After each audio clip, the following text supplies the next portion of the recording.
आज का जो हमारा टॉपिक है यहाँ, that is measurement of G by using motion under gravity. Motion under gravity का यूज करके हम जी को मेजर करेंगे। कैसे करेंगे अब उसको समझेंगे। हमने क्या किया, एक लॉन्ग इवैक्यूएटेड ट्यूब ली, ये एक ट्यूब ली हमने, and this is a long evacuated tube. यहां से ये जो आपने बनाया है लॉन्ग इवैक्यूएटेड, इसलिए बोल रहे हैं कि हम बार बार मानेंगे कि एयर नहीं है। अगर ऐसा नहीं भी दिया हो क्वेश्चन में तो भी हम उसे अपने आप क्या मान लेंगे, इवैक्यूएटेड है ना। ये कोई लॉन्ग इवैक्यूएटेड ट्यूब है। इवैक्यूएटेड मींस इसमें वैक्यूम है, कोई एयर नहीं है। आपने क्या किया, कोई दो जगह बल्ब लगा रखे हैं, एक बल्ब यहां है और एक बल्ब यहां है। This is bulb number 1 B1 and this is bulb number 2 B2। इनसे सीधी लाइट आ रही है और यहां पे थोड़ा गैप है, ग्लास वगैरह लगा रखा है जिनसे लाइट बाहर जाती है।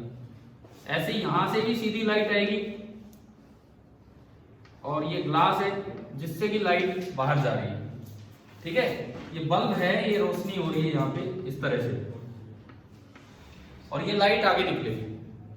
अच्छा, दो ऑब्जर्वर बैठा रखे हैं, एक ऑब्जर्वर इस साइड पे है जो लाइट को देख रहा है, एक ऑब्जर्वर इस साइड पे है जो लाइट को देखने लग रहा है। दोनों ऑब्जर्वर्स के पास स्टॉप वॉच है। स्टॉप वॉच कैसी होती है, आप कोई टाइम बोलोगे उस समय वो स्टार्ट होगी और 0 से स्टार्ट हो जाएगी। देखिए स्टॉप वॉच है ना। हम यहां से क्या करेंगे, ऊपर से एक ऑब्जेक्ट को ड्रॉप करेंगे। यहां से आपने ये क्या किया है, this is an object is dropped, an object is dropped at t equal to 0। आपने जिस समय ऑब्जेक्ट को ड्रॉप किया है उस समय को, उस टाइम को हमने क्या बोल दिया, t बराबर 0। क्लियर।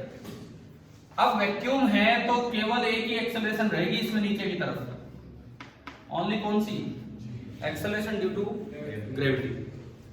जो ड्रॉप करने का टाइम है, दोनों के स्टॉप वॉच उस वक्त स्टार्ट हुई। कोई इशारा होगा कि भाई ये ड्रॉप किया गया है, आप दोनों स्टॉप वॉच स्टार्ट करो। क्लियर है। ये लेंथ थोड़ी ज्यादा रखी जाती है, let this length be L, capital L, और इन दोनों के बीच गैप बहुत ज्यादा नहीं होता है। Let this length be small l, and small l is very small then capital L। इस तरह का ये हमारा अरेंजमेंट है। क्या ये समझ आ गया है आपको? ठीक है। अब ये दोनों क्या मेजर करेंगे, सामने लाइट निकल के आएगी, सामने लाइट निकल के आएगी तो ये दोनों लोग ये मेजर करेंगे कि किस वक्त लाइट ब्रेक हुई है। पहली बार किस वक्त लाइट ब्रेक हुई है। क्या इन्हें पता लग जाएगा, जैसे ही बीच में से ऑब्जेक्ट निकलेगा तो एक पल के लिए तो लाइट गायब हुई है बीच में से। ठीक है, मान लो ये ऑब्जेक्ट आया नीचे चल के, ये ऑब्जेक्ट यहां पहुंचा t equal to t1 time पे, तो ये अपनी स्टॉप वॉच से क्या मेजर कर लेगा, इसे पता लग जाएगा लाइट ब्रेक किस वक्त हुई है, तो स्टॉप वॉच रोक देगा। इनको आदेश दिया गया है जैसे लाइट एकदम से गायब हो आप स्टॉप वॉच रोक दीजिए। तो 0 से वहां तक का टाइम मेजर हो गया। फिर थोड़ी देर बाद ये ऑब्जेक्ट यहां आएगा। मान लो यहां ऑब्जेक्ट कितने समय पे आया है, t इक्वल टू t2 पे, तो इस वाले ने क्या मेजर किया, इस वाले ने मेजर कर लिया क्या, t2। एक ने t1 मेजर किया और एक ने t2 मेजर किया। क्लियर है। हमें l पता है, स्मॉल l पता है, t1 पता है और t2 पता है। तो जो नॉन वैल्यूज हैं, known values these are l, small l, t1, t2। ये चार वैल्यू आपको पता है और आप निकालना क्या चाह रहे हैं, हेडिंग देखो ऊपर, आप क्या निकालना चाह रहे हैं, आप जी मेजर करना चाह रहे हैं कि एक्सेलरेशन ड्यू टू ग्रेविटी क्या होगा। ठीक है, मान लो सपोज ये पहला पॉइंट है ए, दूसरा पॉइंट है बी एंड तीसरा पॉइंट है सी। आप लोगों को लास्ट टाइम जब पढ़ाया गया था ग्रेविटी वाला, तो उसमें एक चीज बताई गई थी कि कोई एक डायरेक्शन को आपको क्या मानना होता है, पॉजिटिव। पढ़ा था हमने सभी ने उस दिन, यही तो चीजें सीखी थी।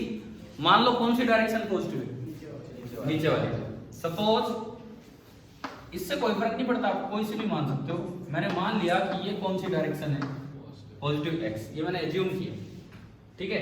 तो अब मैं कुछ चीजें बनाऊंगा। सबसे पहले फ्रॉम ए टू बी, सबसे पहले हम लिखेंगे from A to B.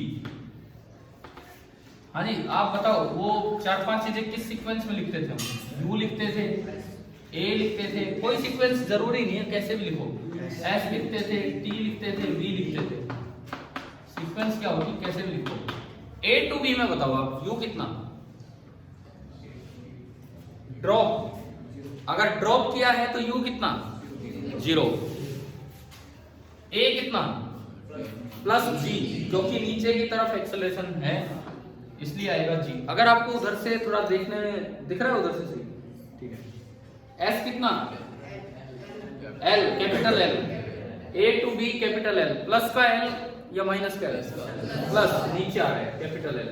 T कितना लगा, यहां से यहां का टाइम T1, और बी कितना पता नहीं कितना है। मैंने मान लिया कि जब ये यहां पहुंचा तो इसकी स्पीड थी v1, और जब ये यहां पहुंचता है तो इसकी स्पीड थोड़ी और ज्यादा होगी v2। तो नीचे की तरफ है तो पॉजिटिव, v1 हो गया। एक बार मैं ये बनाऊंगा from A to C, same ये की ये चीजें इस बार हम बनाएंगे from A to C, U A S T and V. U बताएं, अगेन ए पे 0, A G, S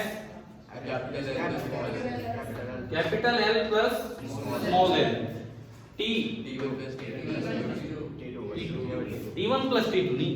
stop watch दोनों की 0 पे स्टार्ट हुई थी, स्टॉप वॉच दोनों की 0 पे स्टार्ट हुई थी। जब इसके पास वो बीच में लाइट ब्रेक हुई, इसने बंद कर दी, उसके पास ब्रेक हुई इसने, तो उसने शुरू से लेकर यहां तक का टाइम मेजर कर दिया है ना, T2।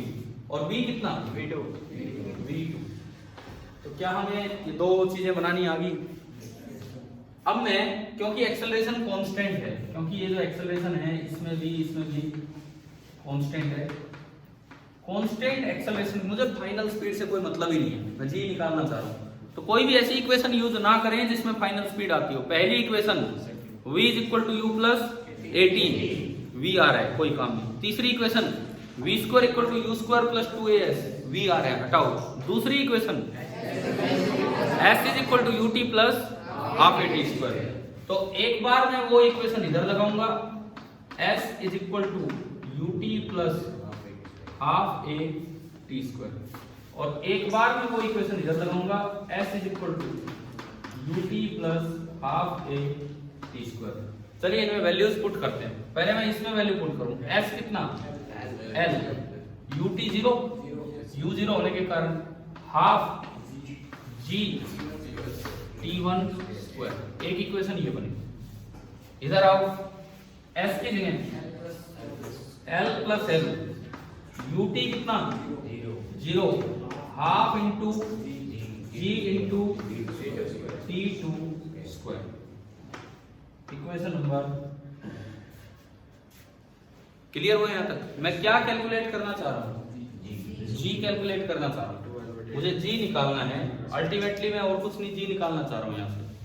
तो देखो, मैं अगर यहां से t1 निकालूं, t1 12/g का अंडर रूट, अगर मैं यहां से t2 निकालूं, t2 under root of 2 times l plus l upon g, t1 t2 आ गया। अल्टीमेटली मुझे इनसे g निकालना है। आप यहां से भी ला सकते हो, यहां से भी ला सकते हो। फाइनल एक एक्सप्रेशन बनाएंगे। बोर्ड फिल हो गया है, आप एक बार जितना इसमें कैमरे में आ रहा है आप एक बार नोट कीजिए, ठीक है? जल्दी से नोट कीजिए, फिर हम इन दो इक्वेशन से g की तरफ चलेंगे। समझ आया कि नहीं आया, क्या हुआ है? ठीक है, जल्दी से नोट कीजिए।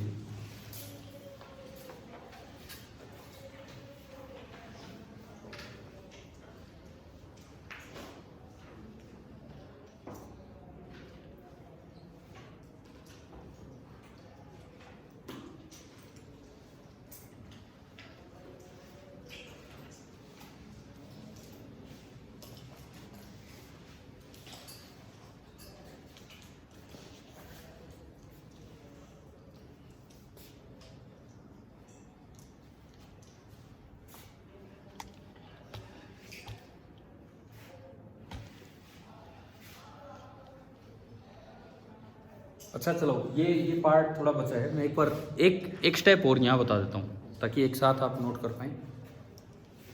मुझे इन दोनों से मुझे जी निकालना है। Subtract T2 from T1। T2 बड़ा है कि T1 बड़ा है? T2 बड़ा होगा, वो बाद में है वहाँ। तो आप अगर T2 से T1 को सब्ट्रैक्ट करेंगे, मैं इधर वाली इक्वेशन थोड़ी सी दिखा दूं आपको। ये इसकी बजाय मैं इसको बोल देता हूं, चलो इक्वेशन नंबर 1, और इसकी बजाय ये इक्वेशन नंबर 2। तो T2 से T1 को सब्ट्रैक्ट करेंगे तो ये आया T2 माइनस T1 बराबर, दोनों में से √2/g कॉमन आ रहा है, दिख रहा है भाई, इसमें भी √2/g है और उसमें भी। इसके अलावा अंदर यहां क्या बचा, रूट में l+l और माइनस √l आ गया। दोनों साइड स्क्वायर कर लो क्योंकि मुझे g लाना है। तो T2 माइनस T1 का स्क्वायर दैट इज 2/g, ये तो हट गया, और इस पूरे ब्रैकेट का स्क्वायर रहेगा l+l माइनस √l का स्क्वायर। जी उधर ले जाओ, ये नीचे, तो अल्टीमेटली मेरे पास जो जी निकल के आ रहा है वो आ रहा है 2 टाइम्स। मैं ये नहीं कह रहा हूं ये कोई फॉर्मूला है, इसे ऐसे रटना है, तरीका है जो हमने सीखा है, माइनस √l का होल स्क्वायर डिवाइडेड बाई नीचे क्या आएगा। अब पता है न्यूमेरिकल आए, क्वेश्चन आए, बिना वैल्यू के कोई सवाल आया तो ये आंसर आ गया। जी मेजर करने का प्रैक्टिकल तरीका है, बिना वैल्यू के क्वेश्चन आए आंसर आ गया। न्यूमेरिकल वैल्यूज के साथ जब क्वेश्चन आता है तो यहां दिक्कत होती है। दिक्कत क्या होती है, एल मैंने शुरू में बताया था, एल बहुत बड़ा है किससे, स्मॉल एल से, तो ये भी लगभग √l है, ये भी √l है, तो ये कट के लगभग कितना आ गया, 0। ये तो 0 ही आ जाता है यहाँ से। तो न्यूमेरिकली उसको सोल्व कैसे करेंगे, समझो एक मिनट में क्या बता रहा हूं। जितनी ये वैल्यू है ऑलमोस्ट उतनी ही ये वैल्यू, यहाँ थोड़ा सा गणित और लगाना पड़ेगा मैथमेटिक्स की, कैसे हम इसको सोल्व भी कर पाए। ठीक है, आप पहले ये बताओ एक्सप्रेशन वाइज क्या मेजरिंग जी आपको समझ आ गया है कीजिए, मैं थोड़ा वेट करता हूं, आप इसको नोट कर लीजिए यहाँ तक ना, जल्दी करके नोट कीजिए ताकि हम आगे बढ़े।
मैं तब तक एक न्यूमेरिकल बना रहा हूँ यहाँ पे, आप वो नोट कीजिए।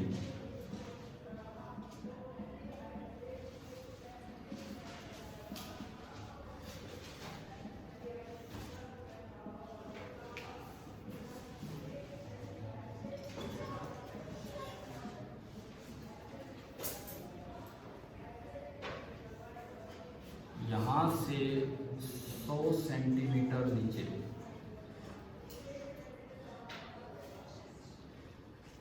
एक बल्ब फिट किया हुआ है,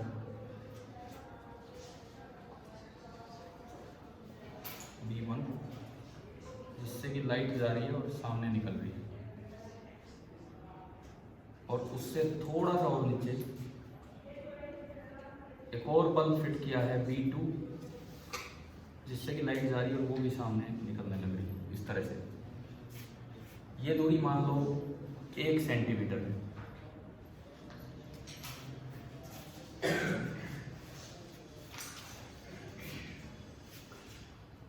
अब कुछ टाइम देना पड़ेगा।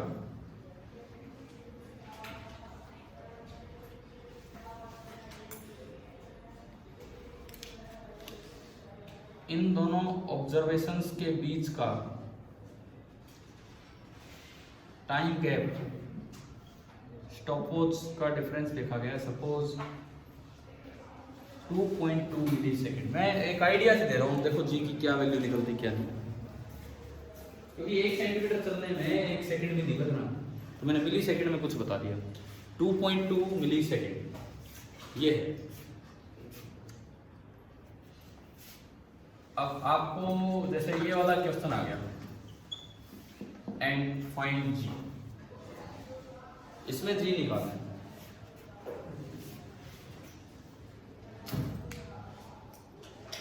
क्या हमें जी निकालना आ गया उधर? हमें जी निकालना आ गया? जी मत निकाल देना किसी का जी, वो जो जी है वो है। तो लेकिन अब मैं इस सवाल के थ्रू आपको क्या दिखाना चाह रहा हूं कि एक्सप्रेशन तक तो ठीक है, लेकिन जब न्यूमेरिकल वैल्यू आती है तो कैलकुलेशंस में बड़ी दिक्कत हो जाती है बच्चों को। अब हम उस चीज पे चलेंगे।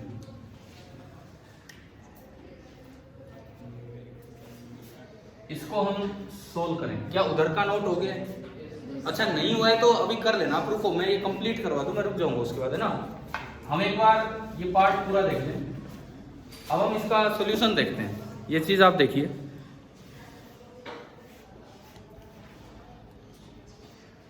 क्या एक्सप्रेशन आया था उधर से जी का, वो ही तो हम यूज करेंगे यहाँ। 2 टाइम्स, कोई फॉर्मूला नहीं है, कभी उसे याद करके बैठ जाए। √L + L माइनस √L का whole square upon T2 - T1 का होल स्क्वायर। चलिए मैं एक बार वैल्यूज पुट करूं। 2 times √L + L 101 centimetre SI unit में, माइनस √L कैपिटल L था कि स्मॉल L? कैपिटल L कितना है? 1 मीटर भाई ये पूरा आपका 1 मीटर, 100 सेंटीमीटर मतलब 1 मीटर, अपॉन T2 - T1 कितना? 2 मिली सेकेंड है तो 10 की पावर -3 का स्क्वायर। आगे हमने ये फॉर्मूला लगाया और इस तरह से ये कुछ निकल के आया। क्लियर है ये चीज? ठीक है। ये 1 सेंटीमीटर बहुत कम हो गया, इसको थोड़ी देर के लिए मैं एक चेंज कर रहा हूँ। ये जी इतना अजीबोगरीब आ जाएगा। जी तो हम जानते हैं ना 9.8 होता है, तो थोड़ा सा तो प्रैक्टिकल चले। मान लो ये दूरी है कितनी? 100 मीटर, और ये दूरी कितनी है? 1 मीटर। मैंने हल्का सा इसको चेंज किया, ऐसा यूनिट में पहले से ही ले लिए, ठीक है। तो अब अगर मैं इधर आऊं इस साइड, तो ये तो कितना होगा? 101 और ये 100 अपॉन ये पूरा। अब देखा जाएगा जो भी आए, चाहे प्रैक्टिकल वैल्यू ना भी आए कोई बात नहीं, हम तरीका सीख रहे हैं। यहाँ प्रॉब्लम होगी ना, √101 भी 10 पॉइंट समथिंग होगा, और √100 भी कितना है? 10। तो क्या ये जो ऊपर लिखी क्वांटिटी है ये लगभग टेंड्स टू 0 है कि नहीं? तो ये जो क्वांटिटी है, ये क्वांटिटी टेंड्स टू 0। तो अगर आपने अप्रोक्सीमेशन लगा दी तो 3 0 ही आ गया। फिर कैसे हम कैलकुलेट करें?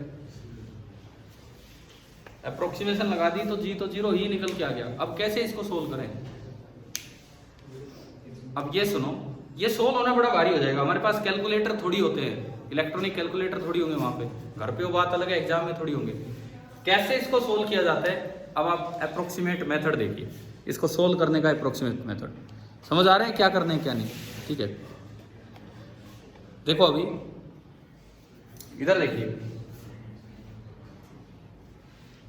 अप्रोक्सीमेट सॉल्यूशन, अप्रोक्सीमेट सॉल्यूशन, इसको सोल्व करने का तरीका। हमें दिक्कत कहां पे है? हमें दिक्कत इस पे है √101 माइनस √100, यानी कि हम ये चीज किसी तरह से सोल्व करना है, फिर तो बात बन जाएगी। √l plus l minus √l का स्क्वायर। अगर l बहुत बड़ा ना होता स्मॉल l से तो भी समस्या नहीं थी भाई, कंपेरेबल होते तो इसकी वैल्यू निकल जाती, इसकी भी। अभी अगर आप सोल्व करोगे, ये भी लगभग 10 आ रहा है और ये भी 10 है, तो ऑलमोस्ट वैल्यू टेंड्स टू 0। अब यहाँ कैसा मैथ्स लगता है वो सीखिए आप। पहली बात, इस पार्ट की, इस क्वेश्चन की फिजिक्स क्लियर है आप सभी को, है ना? अब ये मैथ्स कैसा लगेगा वो देखिए।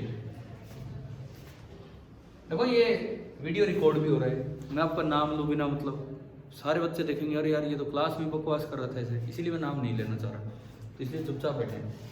√l plus l minus √l का होल स्क्वायर, मतलब क्या पता कल को जैसे ग्रुप पे डालूंगा वीडियो, कल को कोई पेरेंट्स भी चला लें, फिर नाम आए वो इस सेक्शन का ये बच्चा है, ये बकवास कर रहे हैं, तो आप सभी कैमरे की नज़र में। √l plus l minus √l का होल स्क्वायर ये है। देखो इसको कैसे सोल्व करना, तरीका जानिए। आप क्या कीजिए, इसमें से √l कॉमन ले लो, क्या बचेगा? ये जो आपका बचेगा, क्या बचेगा? अंडर रूट के अंदर 1 plus l by l minus √l और पूरे का स्क्वायर। ये और ये सेम है कि नहीं? इस √l को दोनों में से कॉमन लो, तो √l का स्क्वायर बन के आया बाहर। अब ये जो बचा 1 प्लस l बाई l का अंडर रूट मतलब पावर हाफ माइनस 1 और पूरे पे क्या लगा हुआ है? स्क्वायर।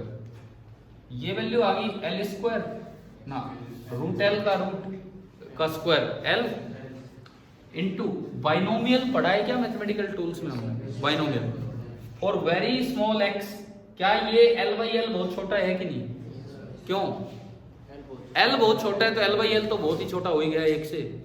l बाई l बहुत छोटा है 1 से, इस वजह से 1 plus X raised power n is nearly equal to 1 plus nx। पढ़ा है हमने बाइनोमियल में, तो आप इसको लिख सकते हैं this is nearly equal to, ये पावर हाफ आगे आएगी l बाई 12 और माइनस कितना 1 और ये स्क्वायर, 1 से 1 कैंसिल, ये आपका आया l। ये समझ आ गया ये कौन सा एक्सपेंशन यूज किया हमने? Binomial expansion. मैथमेटिकल टूल्स में ये पढ़ा भी होगा।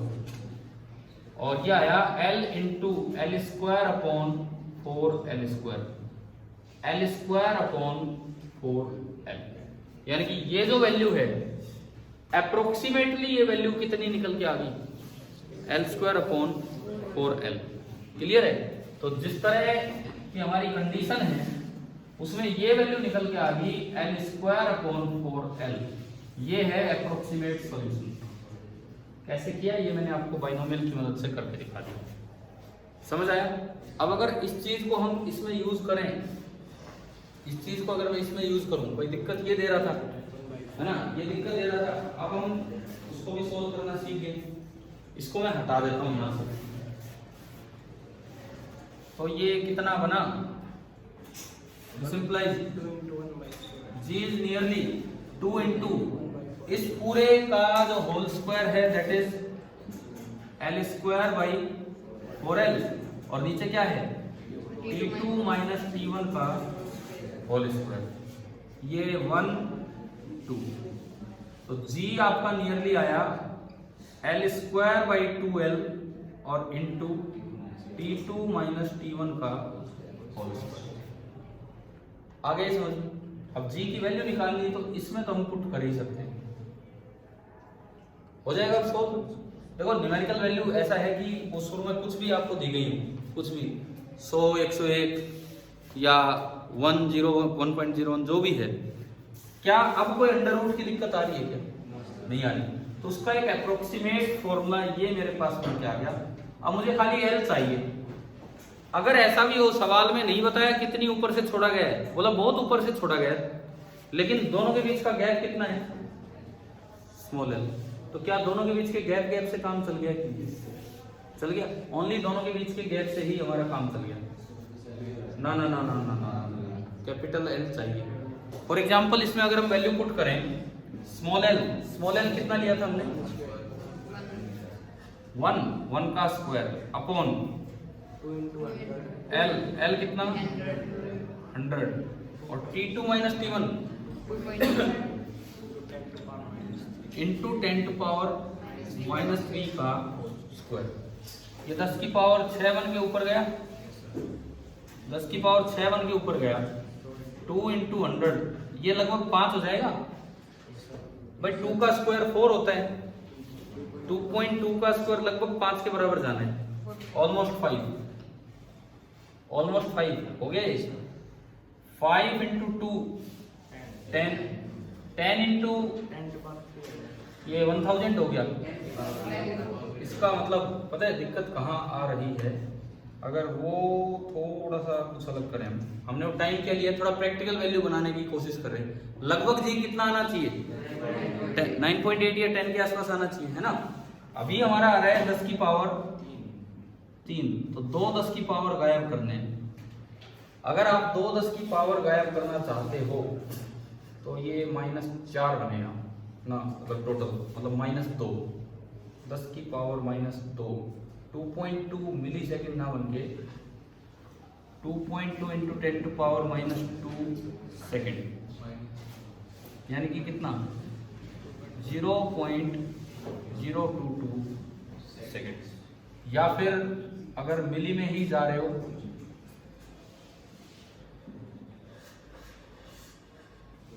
22 मिली सेकेंड। ठीक है, तो अब देखो सवाल में कुछ वैल्यू, न्यूमेरिकल वैल्यू थोड़ी सी चेंज करते हुए हम एग्जैक्ट उस क्वेश्चन की तरफ अब जा रहे हैं। ये आपका क्वेश्चन है, टाइम गैप मान लो 22 मिली सेकेंड। एक बार देखो इधर, इस सवाल में हमने टाइम गैप जो है, टाइम गैप सपोज वो कितना ले लिया? 22 मिली सेकेंड। अब इसको सोल्व कर पाना तो मुश्किल था, √101 और √100 सब्ट्रैक्ट ही नहीं कर पाते, वो कट के 0 ही आना था, है ना। तो हमने एक अप्रोक्सीमेशन मेथड देखा उधर, यूजिंग कौन सा? बाइनोमियल। हमने उधर वाला काम किया। अब मैं अगर ये वाला यूज करूं, अब देखो इसमें मैं वैल्यू पुट करता हूं। स्मॉल एल कितना है? गैप दोनों में गैप कितना है? 1 का square upon 2 into L capital L 100 T2 minus T1 22 मिली सेकेंड 10 की पावर -3 का स्क्वायर हो गया। ये 10 की पावर 6 हो गया, -3 और 2 -6 हो गया। 2 यहाँ पहले से, तो 10 पावर -4 ऊपर गया तो कितना हुआ? 10 पावर 4 और नीचे देखो 2 गुना 22 गुना 22 484 को लगभग मैं 500 मान रहा हूँ। थोड़ी सी मैं अप्रोक्सीमेशन बढ़ा रहा हूँ और कुछ नहीं। 500 गुना 2 1000, तो this is nearly 10 to power 4 upon 10 to power 3। कितना आ गया? थोड़ी प्रैक्टिकल वैल्यू ऐसी करती है कि जो आंसर आए वो लगभग जी की अप्रोक्सीमेट वैल्यू की तरफ आए। अभी आप बताओ यार, ये एक पार्ट हमने सीखा आज। देखो आपके किसी भी एग्जाम में अगर ये क्वेश्चन आ गए, ज्यादातर बच्चे यहां तक पहुंच जाएंगे, लेकिन अगर न्यूमेरिकल वैल्यू का आ गया तो फिर इसको सोल्व करना मुश्किल हो जाता है। इसीलिए हमें आगे भी पहुंचना आना चाहिए। ये पूरे चांस है इस तरह का सवाल आने का। ये भी हो सकता है कि एक्सप्रेशन वाइज ही आ जाए, ये भी हो सकता है कि न्यूमेरिकल वैल्यू के साथ आ जाए। और एक प्रैक्टिकल तरीका हमने सीख लिया जी को कैसे कैलकुलेट करना है, मेजर करना है ना। आप लोग कर लीजिए नोट। इस बोर्ड पे हमने पूरा ये सोल्व किया था और उस पर हमें कैमरा ऑफ करता हूँ, वीडियो ऑफ करता हूँ।